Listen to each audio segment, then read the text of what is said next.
Dear students, in this video we will discuss about chapter 4 more on logo. Logo is a computer language which is used for drawing figures and performing simple arithmetic calculations. Means क्या हुआ कि लोगो एक computer language है जिसका use किया जाता है कोई फिगर ड्रॉ करने के लिए या अर्थमेटिक कैलकुलेशन सिंपली जो एडिशन सब्ट्रैक्शन होता है उसमें हम लोग यूज़ करते हैं लोगो। देखिए यहाँ पे कंप्यूटर लैंग्वेज का मतलब हुआ कि आप लोग लैंग्वेज के बारे में कभी नहीं पढ़े होंगे। तो कंप्यूटर का कुछ लैंग्वेज होता है, एक हाई लेवल लैंग्वेज होता है, लो लेवल लैंग्वेज होता है। तो हाई लेवल लैंग्वेज में ही आपका इंग्लिश लाइक लैंग्वेज जो भी होता है, जैसे कि आप को फर्स्ट में बेसिक दिया हुआ है लोगो, आगे पढ़ोगे आप क्यू बेसिक पढ़ोगे, फिर आगे जाओगे क्लास सब में तो विजुअल बेसिक होता है, आपका पाइथन है, सी प्लस प्लस, जावा, बहुत सारा लैंग्वेज है। तो आप ये भी जानते हो कि कंप्यूटर जो है वो बाइनरी लैंग्वेज समझता है। सिर्फ बाइनरी लैंग्वेज कहने का मतलब 0 और 1 समझता है। तो जो सॉफ्टवेयर सब बनाया जाता है, जो सॉफ्टवेयर डेवलप करता है प्रोग्रामर, तो प्रोग्रामर जो सॉफ्टवेयर क्रिएट करता है उसमें कोडिंग किया जाता है। तो कोडिंग जो है वो प्रोग्रामिंग लैंग्वेज में ही होता है। तो जो भी प्रोग्रामिंग लैंग्वेज है वो हमें सीखना पड़ता है, फिर हम लोग कोडिंग करते हैं, उसके बाद सॉफ्टवेयर डेवलप करते हैं। तो आपको देखिए सबसे सिंपल सा एक लैंग्वेज लोगो के बारे में दिया हुआ है। हम लोग बेसिक लोगो सीखेंगे इसमें, इस चैप्टर में, कि लोगो पे कैसे काम करेंगे। तो ये आप जैसे कि एम एस वर्ड या पावर पॉइंट या आप एम एस पेंट खोलते हो तो कोई ड्राइंग बनाते हो, पेंसिल ले लेते हो, पेंसिल से ड्राइंग बनाते हो, कुछ इरेज करना होता है, इरेज़र लेके इरेज करते हो। तो इस टाइप का वर्क हम लोग इसमें नहीं करेंगे। इसमें जो भी काम करेंगे, अगर कोई ड्राइंग बनाना होगा तो कमांड लिखेंगे, कमांड के थ्रू ही हम लोग ड्राइंग बनाएंगे। और अगर मान लीजिए कोई इरेज करना होगा कुछ भी, तो उसके लिए भी हमें कमांड ही डालना पड़ेगा। कुछ टेक्स्ट हम लोग इनपुट करेंगे, फिर उसके बाद वर्किंग होगा। तो इसमें आपको यही लैंग्वेज लोगो इसमें सीखना है। लोगो आप सिंपली ये समझो, अगर आपसे कोई पूछे लोगो क्या होता है तो आप बताओगे लोगो एक कंप्यूटर लैंग्वेज है और जिसका नॉर्मली यूज़ किया जाता है कोई फिगर ड्रॉ करने के लिए या सिंपल अर्थमेटिक कैलकुलेशंस को परफॉर्म करने के लिए। यहाँ पे देखिए कुछ कमांड दिया हुआ है, इस कमांड को आपको याद रखना पड़ेगा। अगर ये कमांड आपको याद रहेगा तो फिर आगे आपको इसमें काम करने में दिक्कत नहीं होगा। और आप लोग सोच रहे होंगे कि ये लोगो तो हम कभी सुने नहीं है, तो लोगो काम कैसे करेंगे, कंप्यूटर में मिलेगा कि नहीं मिलेगा। तो ये आपको कंप्यूटर में अगर इंस्टॉल नहीं होगा, क्योंकि हम लोग इसको जब ज़रूरत पड़ता है काम करने के लिए तब अपने कंप्यूटर में डाउनलोड करके रखते हैं। तो आप विंडोज़ माइक्रोसॉफ्ट लोगो जो है वो इंस्टॉल कर सकते हैं अपने सिस्टम में। आप गूगल पे भी सर्च कर सकते हो, ठीक है। आप वहाँ से लोगो जो है सर्च कर लोगे तो यहाँ से एक एप्लीकेशंस मिलेगा, उसको आप डाउनलोड कर लीजिएगा। और डाउनलोड करने के बाद आपको जैसे जैसे बताएंगे आप इस तरह से कर सकते हो, अगर आपके पास कंप्यूटर है तो। बहुत इंपॉर्टेंट चीज़ है। देखिए यहाँ पे कुछ कमांड के बारे में दिया हुआ है कि जो कि टेबल 4.1 में है, बेसिक लोगो कमांड्स। कमांड कुछ बेसिक लोगो है, इसको आपको हमेशा ध्यान में रखना पड़ेगा। आप जब भी इस लोगो एप्लीकेशन में, माइक्रोसॉफ्ट विंडोज़ लोगो में जब भी काम करोगे, अगर आपको कमांड याद रहेगा तभी आप उस पर वर्क कर सकते हो।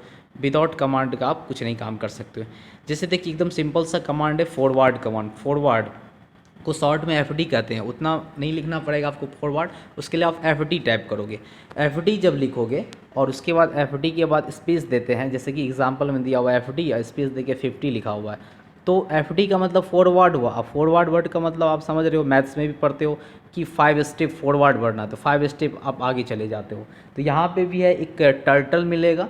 टर्टल एक रेक्टेंगल टाइप का एक शेप रहेगा, कर्सर की जैसे ही वो स्क्रीन पे आपको दिखेगा, वो आपका टर्टल जो है वो टर्टल, उस टर्टल का को स्टेप आगे बढ़ाना है। अगर मान लीजिए एक स्ट्रेट लाइन तरह से ड्राइंग होता है तो आप उस लाइन को आगे की तरफ अगर आप उसको फॉरवर्ड करते हैं, जैसे कि 50 स्टेप हमको आगे ले जाना है, तो एफ डी स्पेस देके 50 जब लिखेंगे और एंटर बटन प्रेस करेंगे तो जो टर्टल होगा वो 50 स्टेप आपका आगे जाएगा। तो उसी में दिया हुआ कि moves the turtle in the forward direction by the specific number of steps.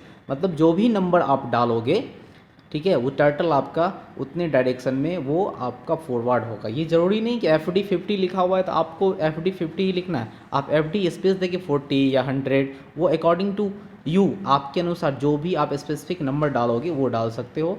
और एफ डी ई के बाद स्पेस देना है और कोई भी नंबर आपको इनपुट करना है। देन इंटर करोगे तो वो जो आपका टर्टल है वो स्टेप बाय स्टेप आगे बढ़ेगा। जैसे बैक कमांड है, बैक जाना आपको बीके होता है, बैकवर्ड के लिए।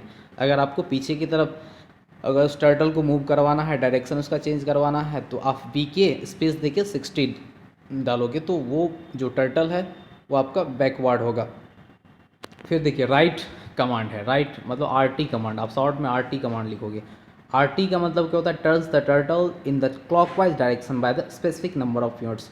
जो भी आप नंबर डालोगे उस डायरेक्शन में ये आपको राइट क्लॉकवाइज जो है ये आपका डायरेक्शन चेंज होता है। क्लॉकवाइज का मतलब आप समझ रहे हैं, क्लॉकवाइज वर्ड क्या होता है, जो आपका क्लॉक होता है, घड़ी होता है, उसका जो हैंड होता है सुई, उसका डायरेक्शन जो है उसी को क्लॉकवाइज कहते हैं। उसका डायरेक्शन देखते हैं किस तरह से वो जो है वो आपका जो टर्न लेता है, जो क्लॉक का हैंड होता है उसी क्लॉकवाइज कहते हैं। तो उसी डायरेक्शन में अगर आपको मूव कराना है टर्टल को, अगर मान लीजिए स्ट्रेट लाइन जा रहा है उसको आपको टर्न कराना है, उसका डायरेक्शन चेंज करना है। अगर मान लीजिए वो वेस्ट की तरफ जा रहा है, ईस्ट की तरफ लेके जाना है, तो आप आरटी यूज़ करोगे, राइट टर्टन जो है उसके लिए होगा। अगर मान लीजिए लेफ़्ट की तरफ अगर टर्टल को लेके जाना है, अगर डायरेक्शन लेफ्ट वाइज करना है तो एंटी क्लॉकवाइज डायरेक्शन चेंज करना है। इसके लिए हम लोग एल टी यूज़ करते हैं, एल टी या स्पेस देके 90 देंगे तो वो लेफ़्ट की तरफ टर्टल मूव करेगा। होम कमांड होता है, होम कमांड जब यूज़ करोगे, bring the turtle to the centre of the screen, तो जो टर्टल होगा वो टर्टल आपका स्क्रीन पर सेंटर पे आ जाएगा होम कमांड यूज़ करने के बाद।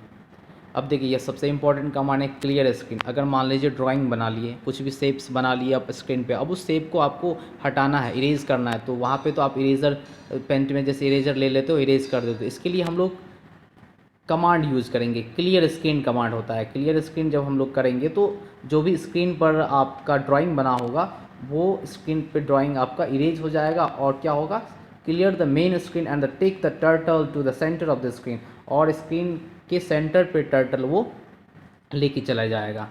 देखिए क्लीन कमांड होता है, क्लीन कमांड का भी वही है काम, ड्राइंग जो होता है उसको इरेज कर देते हैं, लेकिन टर्टल क्या होता है लास्ट पोजीशन पे ही स्टे करता है, वहीं रुका हुआ रहता है क्लीन। तो आपको यहाँ पे क्वेश्चन भी पूछा जा सकता है कि what is different between clear screen और क्लीन कमांड। तो यूज़ दोनों का वही है। इससे भी मेन स्क्रीन पे जो भी ड्राइंग रहता है उसको हम लोग इरेज कर देते हैं, लेकिन क्लियर स्क्रीन क्या होता है कि टर्टल का पोजीशन को सेंटर पे रखता है स्क्रीन पे, और क्लीन से क्या होता है कि टर्टल के पोजीशन को लास्ट पोजीशन पे ही जहाँ पे वो रहता है वहीं पे वो टर्टल आपका दिखेगा। इसके बाद आपका है नेक्स्ट क्लियर टेक्स्ट और क्लीन टेक्स्ट। देखिए सी टी उसके लिए यूज़ करते हैं, जैसे वहाँ पे सी एस, क्लियर स्क्रीन के लिए सी एस का शॉर्ट फुल फॉर्म हुआ क्लियर स्क्रीन।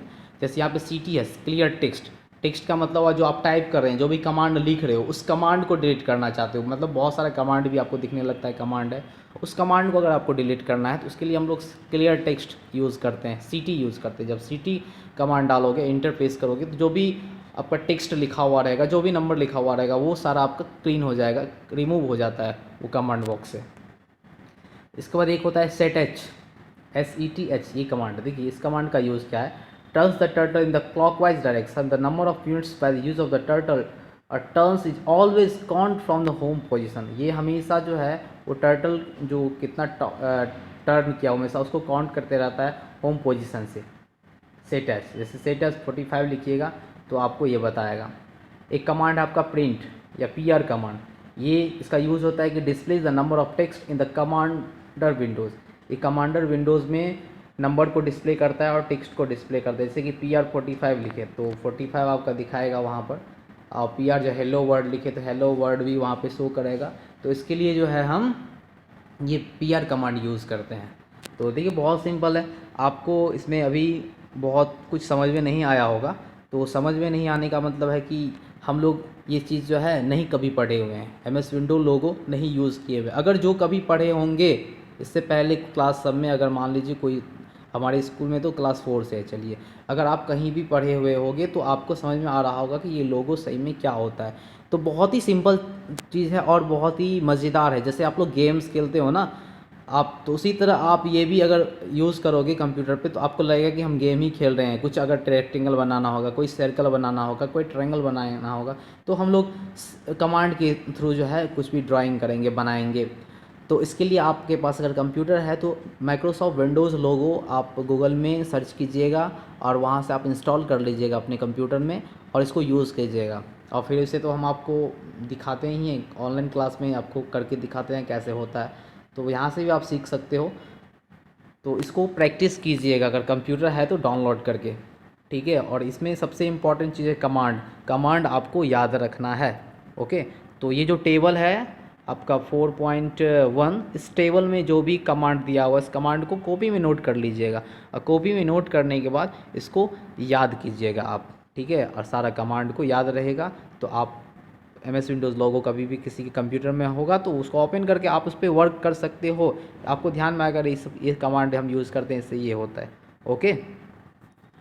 नेक्स्ट देखेंगे हम लोग नेक्स्ट वीडियो में, ओके।